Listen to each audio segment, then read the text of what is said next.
Vesu police પાસેથી મળતી માહિતી મુજબ ગત 3 જૂનના રોજ બારડોલીના એક સેલ્સમેનને ચપ્પો બતાવી જાનથી મારી નાખવાની ધમકી આપી money arcade shopping mall Vesu ખાતે ધમકાવી બળજબરીપૂર્વક લિફ્ટમાં ગોંધી રાખી તેની સાથે મારામારી કરી હતી। આરોપીએ બળજબરીપૂર્વક ભોગ બનનાર ફરિયાદી પાસેથી રોકડ રકમ 3500 રૂપિયા પડાવી લીધા હતા તેમજ મોબાઈલ ફોનમાંથી 14,000 જેટલી રકમ નેટ બેન્કિંગ મારફતે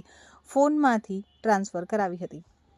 17,500ની લૂંટ ચલાવી હતી તો લૂંટ દરમિયાન ભોગ બનનારે